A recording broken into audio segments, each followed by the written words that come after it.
Muito boa tarde, estamos chegando com o Boletim Legislativo. Seja bem-vinda, seja bem-vindo. Idosos no mercado de trabalho, vereadores aprovam um projeto de lei que autoriza o Poder Executivo a criar um programa que incentiva a contratação de pessoas com mais de 60 anos. Sindicatos e Ministério Público vão receber denúncias de assédio eleitoral no trabalho. Setembro Azul, campanha lembra conquistas e desafios da comunidade surda. E a gente começa o boletim com informação sobre o trabalho do Legislativo. Vereadores aprovaram um projeto de lei que autoriza o Poder Executivo a criar o programa Terceira Idade em Atividade. O objetivo é incentivar a inserção de pessoas com 60 anos ou mais no mercado de trabalho. A rotina da Regina é assim, atrás de um caixa de supermercado. Dos 63 anos de vida, 24 foram dedicados à profissão.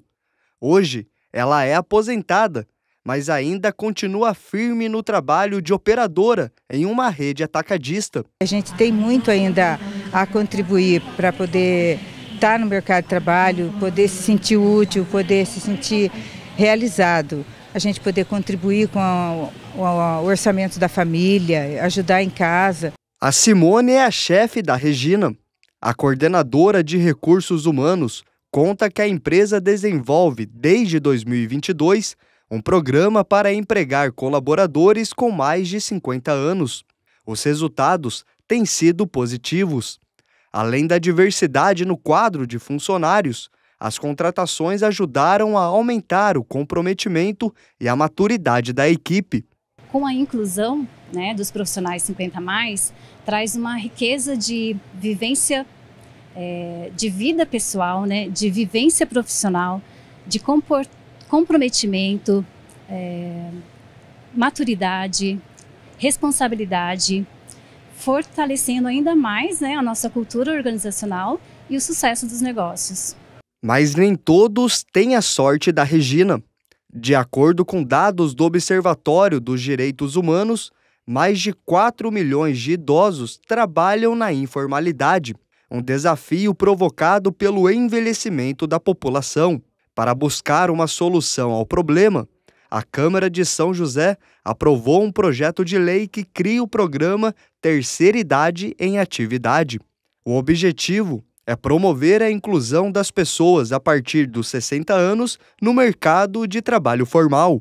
A gente tem que pensar as várias possibilidades sobre como essas oportunidades podem acontecer, existem pessoas idosas que continuam no mundo do trabalho por falta de opção, porque precisam fazer a ampliação das suas rendas, porque as suas aposentadorias são pequenas, não são suficientes. Mas nós estamos vendo também aí o mundo do mercado do trabalho focado numa economia grisalha, que a gente tem chamado esse movimento grisalho, que são pessoas idosas que estão voltando ao mundo do trabalho, fazendo outras profissões, se preparando com outros conhecimentos para a realização de projeto de vida. De acordo com o documento, o programa será coordenado pela Prefeitura e terá uma série de ações voltadas para estimular a contratação de idosos por empresas e instituições locais. A expectativa é que seja criado um banco de oportunidades, com a proposta de reunir em uma plataforma digital todas as vagas disponíveis para empregos e cursos de capacitação. A lei ainda pretende criar incentivos ao trabalho voluntário, além de desenvolver campanhas de conscientização no combate ao etarismo. Quando a gente pensa a construção de políticas públicas e a efetivação de políticas sociais em uma cidade, pensando o envelhecimento, pensando a participação das pessoas idosas, nós estaremos também pensando no futuro da própria cidade, E é muito importante pensar a construção de políticas públicas e a efetivação de políticas sociais ouvindo os próprios idosos, E a Vilma, hoje aos 81 anos, entende bem a força da palavra contribuição. Ela já foi diretora da Fundação Nacional de Artes, a Funarte. Encontrou na Faculdade da Terceira Idade a chance de voltar a ser aluna. E depois, de forma voluntária, professora da disciplina de História da Arte Brasileira. Para mim foi um presente que a faculdade me deu, porque foi uma maneira de eu voltar a pesquisar, a ter que me esforçar, fazer programas de aula, né? E ter uma responsabilidade nova. E para encerrar a reportagem, a Miriam, de 75 anos, que faz aniversário hoje, tem um recado, ou melhor, uma poesia, para mostrar que sempre é tempo de viver. Minha vida é alegre, tenho tristezas também, mas não troco minha vida pela vida de ninguém. É isso, né? Cada vez mais comum encontrarmos pessoas com 60 anos ativas, dispostas e plenamente capazes. Na prática, a legislação brasileira classifica a pessoa idosa quem tem 60 anos ou mais. No entanto, pesquisadores já começam a discutir quando começa a velhice. O seu Francisco e a piscina são velhos amigos. Esse ritual para cair na água, ele já repete há muito tempo. São mais de 50 anos de experiência em natação. Eu fui nadador, assim, representava São José nos Jogos Abertos do interior, ia fazer competições de Campeonato Paulista, alguns brasileiros. E a natação sempre foi, assim, foi a minha base atlética que eu tive. Com o tempo veio o domínio da técnica. Aos 78 anos, é especialista nas categorias crawl e costas. E para não perder a forma, treina pelo menos 3 vezes por semana. Dedicação ao esporte que reflete na longevidade. Basicamente eu penso nisso, né, que eu tenho que estar preparado para o dia a dia, que se eu fizer alguma coisa extra, eu não vou ficar assim prejudicado, eu vou conseguir e vou me sentir bem, né? Envelhecer é inevitável, mas a ideia de quando a velhice começa pode mudar de um indivíduo para o outro. As pessoas com mais de 60 anos, por exemplo, hoje em dia não se sentem velhas como aquelas de gerações passadas se sentiam. Novos estudos mostram que a velhice é mais uma construção social do que uma realidade biológica. Um estudo recente, publicado pela revista Psychology and Aging, mostra que a velhice tem chegado mais tarde para a maioria das pessoas. Os adultos de meia idade e idosos de hoje se sentem mais jovens e mais ativos do que os idosos de décadas passadas. Uma das justificativas é o aumento da expectativa de vida. Mas, segundo essa psicóloga, o comportamento muitas vezes não acompanha as mudanças desses padrões, o que resulta em preconceitos. Desde muito cedo a gente já aprende a ter um comportamento de utilidade em cima das coisas. Então, se eu já tenho algo por algum tempo e isso perde a utilidade de alguma forma, eu posso descartar isso. Só que com as pessoas isso é diferente, né, do que com objetos e coisas do dia a dia. Então, tá muito fixo dentro da nossa cultura, essa tendência de que se uma coisa é diferente do que ela era antes, de repente ela pode ser descartada, né? Então o idoso ele sofre muito preconceito até em questões de limitações. Você quer ser um maratonista aos 80 anos, ninguém vai confiar muito em você, né? A psicóloga ainda ressalta que hoje em dia a juventude é encarada como sinônimo de saúde. Por isso, também é vista como um produto disponível para consumo. A gente vê muitos movimentos cada vez estéticos, né, de todas as maneiras possíveis, a gente tentando colocar um processo que é inevitável e que faz parte da nossa construção de desenvolvimento, né. A velhice é um resultado biológico que a gente vai tendo com o tempo, mas não precisa ser como a gente enxerga ela. Então, não é porque eu sou uma pessoa com uma idade mais avançada que eu sou mais limitada do que uma pessoa jovem, por exemplo. A Organização Mundial da Saúde define o envelhecimento saudável como um processo contínuo de otimização das habilidades funcionais. Para manter a disposição em alta, algumas práticas simples são fundamentais, como a caminhada pela manhã, a pausa para pensar um pouco sobre a vida, a conversa com os amigos. Esse médico geriatra explica que mais importante do que saber quando a velhice vai começar é entender que se trata de um processo gradativo. Eu vou me sentir velho quando eu esquecer do presente, eu não tiver perspectiva de futuro, eu não me encantar com o que eu acho legal, eu não me encantar com a vida. Quando eu desisto de ter uma perspectiva, de querer fazer alguma coisa, de querer acordar e de querer falar, nossa, que dia bonito hoje, esse passarinho cantando. E aí eu tenho uma flor aqui, que linda, eu quero me encantar com a vida.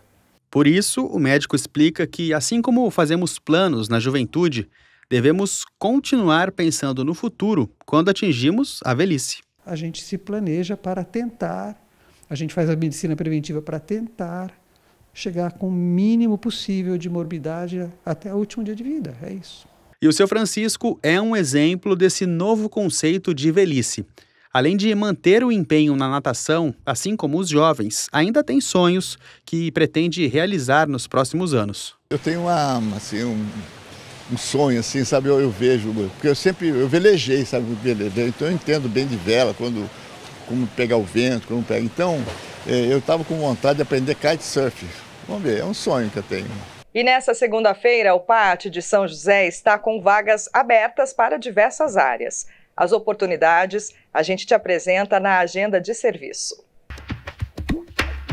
O PAT, Posto de Atendimento ao Trabalhador de São José dos Campos, tem oportunidades de emprego para ajudante de carga e descarga de mercadoria, ajudante de reparador, almoxarife, armador de ferros, assistente de vendas, atendente de cafeteria, atendente de lanchonete, atendente de padaria, atendente do setor de hortifruti granjeiros, auxiliar administrativo, auxiliar de cozinha, auxiliar de desenvolvimento infantil, auxiliar de limpeza, auxiliar de logística, auxiliar de pedreiro, auxiliar de vidraceiro, auxiliar nos serviços de alimentação, borracheiro, borracheiro auxiliar, caldeireiro, carpinteiro de obras, chapista de lanchonete, chefe de cozinha, churrasqueiro, comprador, controlador de acesso, copeiro, corretor de imóveis, costureira em geral, cozinheiro de restaurante, cozinheiro geral,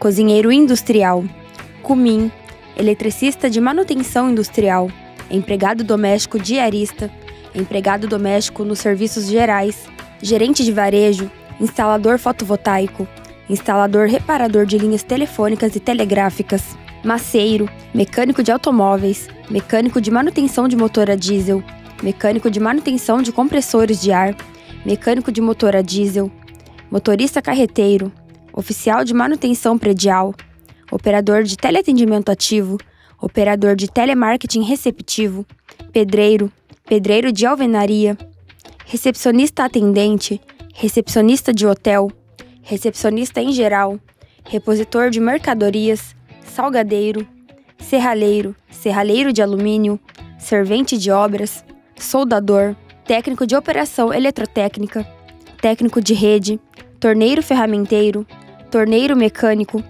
vendedor de serviços, vendedor interno, vendedor pracista, vidraceiro. Ainda vagas para pessoa com deficiência nos cargos de assistente de vendas, assistente administrativo, auxiliar de escritório, operador de telemarketing. Para se candidatar é fácil, é só comparecer ao PAT levando RG, CPF, carteira de trabalho e o cartão cidadão. O PAT fica na Praça Afonso Pena, número 175, no centro. E olha, tem oportunidade para talentos que não têm condições de custear um curso de desenho. Uma escola aqui de São José vai realizar concurso que oferece 20 vagas integrais para os cursos de desenho tradicional, desenho digital e ilustração digital.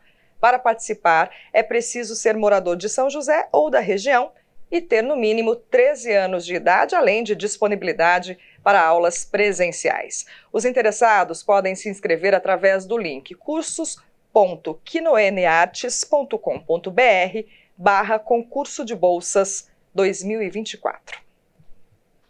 E toda segunda-feira a gente abre espaço para falar de legislação, principalmente voltada ao direito do consumidor. É o quadro Seu Direito.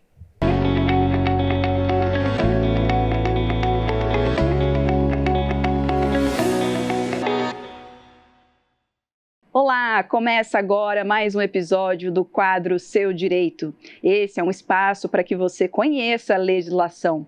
E quando o assunto é compra e venda de imóveis, é preciso ter garantias. Para a maior parte das pessoas, o investimento é alto e exige planejamento. Nessa relação de consumo, quais as responsabilidades das construtoras? O que as empresas precisam assegurar aos clientes? Afinal, qual é o seu direito? É necessário entender que O Código do Consumidor ele só é aplicado nas relações de consumo, então não se enquadra em relações entre particulares, por exemplo, construtoras, incorporadoras, imobiliárias. E se for constatado algum vício na entrega desse imóvel, como metragem menor que a oferecida, produtos de qualidade inferior, atrasos na entrega do imóvel, o consumidor poderá exigir o cumprimento da oferta ou até mesmo um abatimento no valor. E no pior dos casos, o consumidor poderá também pedir a rescisão do negócio com a devolução dos valores pagos e até mesmo eventuais indenizações perante a Justiça.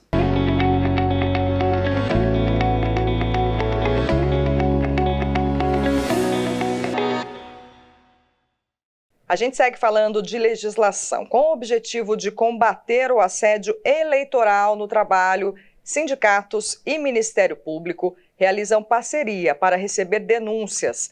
As ocorrências podem ser comunicadas pelos trabalhadores através de um aplicativo. A prática de assédio eleitoral no trabalho é crime no país desde 2022. Quem traz mais informações é o repórter João Delfino. Pois é, assédio eleitoral, como você já disse aí no estúdio, realmente é um crime desde 2022. E nas últimas eleições, no caso em 2022, a gente teve um aumento de 1.600% nas denúncias de assédio eleitoral em relação com a eleição em 2018. Para explicar para a gente um pouco o que é o assédio eleitoral, eu estou aqui com a Mariana Panerari, que é advogada trabalhista. Mariana, fala para a gente o que é, então, esse crime que é o assédio eleitoral. Boa tarde, João. O assédio eleitoral, ele é toda forma de discriminação, coação, que o funcionário sofre dentro do ambiente laboral. Então, determinadas empresas divulgarem determinados candidatos, o apoio, pedir para que eles votem, ameaçar, às vezes, com demissão em massa, e o funcionário se sentir lesado, ele está sofrendo ali o assédio eleitoral. Então são essas situações, de repente, olha, se esse candidato ganhar, a nossa empresa vai melhorar. Tudo isso se caracteriza como assédio eleitoral. Isso, tudo isso se caracteriza como assédio eleitoral. Essa coação, ou essa discriminação com o funcionário, ou até mesmo vedar o funcionário, de repente nas redes sociais, divulgar o candidato dele, e sofrer essa discriminação dentro da empresa, essa vedação de que não pode, que tem que apoiar determinado candidato. E o que acontece para a empresa, para o empregador que comete o assédio eleitoral? Como você mesmo disse, é crime, então eles vão responder por esse crime, haverão as investigações nesse âmbito, e o funcionário pode fazer a denúncia, como você havia dito.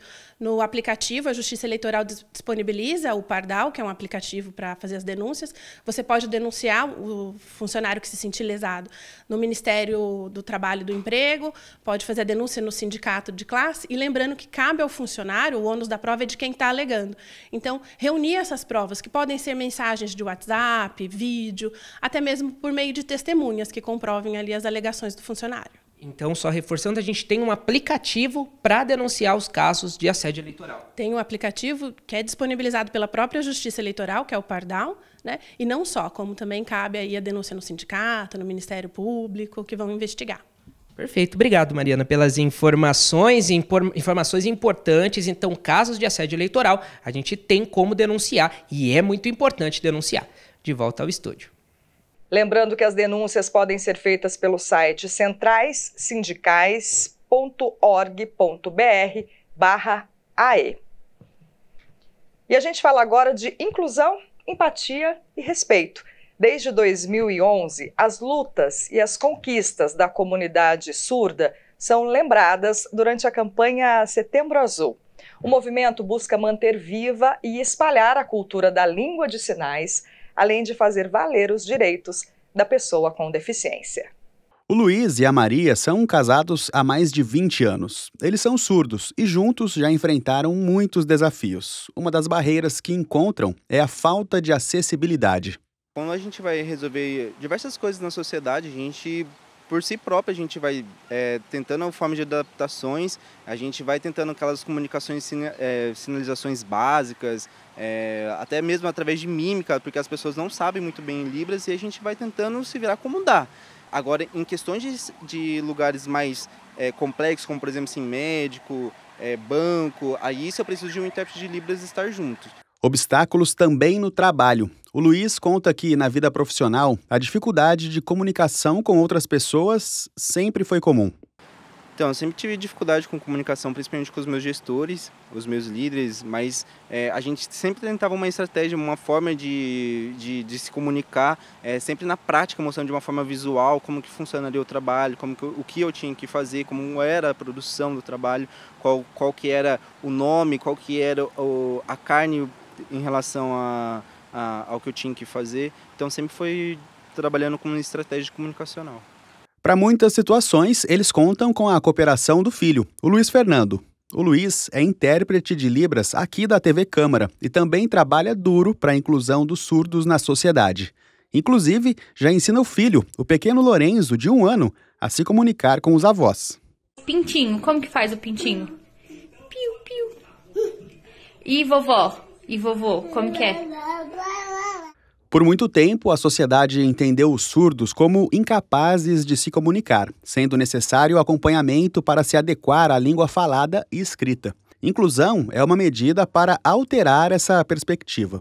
Por isso, foi criada a campanha Setembro Azul, que foca na conscientização sobre os desafios e as conquistas dos surdos. Esse médico explica que um passo importante para entender essa realidade é saber que a perda auditiva pode ter graus e causas diferentes, dependendo da fase da vida. O mais comum é o paciente na terceira idade mesmo, que é a perda de audição, né, que a gente chama de presbiacusia. De todos acaba sendo o mais comum, que é o natural, né? Mas a gente tem perda de audição em todas as idades. Muitas vezes o paciente ele não tem muito essa consciência da perda de audição. É comum o paciente chegar, por exemplo, com uma perda relatada mais por parentes, pelos netos, pelos filhos, do que propriamente dita, né, o incômodo está nele. Quem aprendeu o português como primeira língua e teve perda auditiva pode ler tranquilamente. Agora, quem foi educado com a língua de sinais e não aprendeu o português, não só não consegue entender o que falamos, como também não entende o que escrevemos. É como tentar aprender, ler um livro, por exemplo, sem nem mesmo conhecer as palavras que estão nele. Dados do IBGE apontam que 5% da população brasileira é composta de pessoas que apresentam alguma deficiência auditiva. Essa porcentagem significa que mais de 10 milhões de cidadãos apresentam a deficiência e 2 milhões e 700 mil têm surdez profunda, ou seja, não escutam nada. Em São José, a Associação dos Surdos foi criada em 2020 para dar auxílio a quem mais precisa.